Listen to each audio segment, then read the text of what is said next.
Hello, Chris Brasure here, and I want to talk to you about whether your home is accessible to a TBI victim that may be coming to the house or coming home, and if not, 5 changes that you can make to really accommodate and make their life easier. When a couple years ago, our family had a loved one who became immobile and disabled, and they were relying upon a wheelchair or motorized scooter to get around. And what we realized is they didn't have a way to get into the house without somebody lifting them and carrying them. And so we had to build a ramp. And fortunately, my father-in-law is much better with tools than I am, and he was able to build a ramp for the front of the house and to the back of the house, and it worked out great. Now, if I tried to build that ramp, somebody would have gotten hurt because I don't know, I'm not good at building stuff.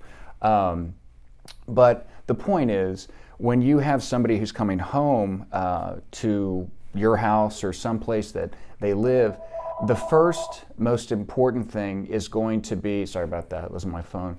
The first consideration is, how are they actually going to get in the house? And you may find yourself in the need to build a ramp.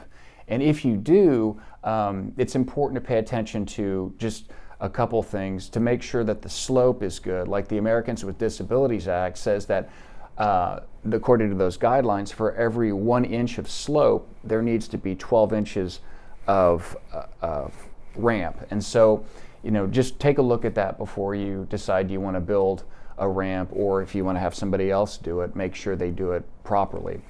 The second consideration is what happens when they actually get in the house. And the biggest challenge, and we had this experience with actually another loved one who was in a wheelchair, is the doorways were too narrow for the wheelchair to go through. And so rather than build out the door frame, which was going to be more expensive, we actually got on Amazon and bought a doorway wheelchair. It was, $100 and something, which is still expensive, but it was a lot cheaper than the construction of expanding the doorways. But anyway, those are just a couple ideas. The third is a roll-in shower. Obviously, the TBI victim is going to need to bathe, and if they're in a wheelchair, the roll-in showers are a great option because they really don't have a lip. They're just kind of flat and they angle like this, and you can wheel the person in and wheel them out. And actually, that same loved one that we got the narrow wheelchair for, we've just rolled in for the shower and then rolled out, and it's worked out great. There's 2 other considerations, and really this is the fourth one, are door openers that are automatic. There are buttons and switches and various things on the market to where the person who is the TBI victim and maybe in the wheelchair can flip a switch or push a button, and the door will open and close automatically. And that you'll find that to be very helpful. And the last one is can be installing a ceiling lift, and that basically is something that's attached to the ceiling that will lift the person and help move them to another wheelchair or something so they can get around.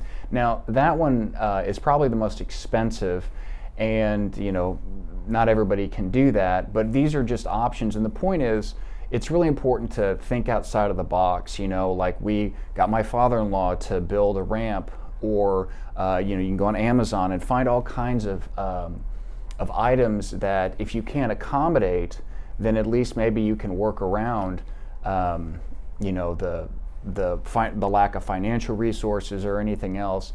And if you have any other questions, there's a lot of resources out there. You can look on Amazon.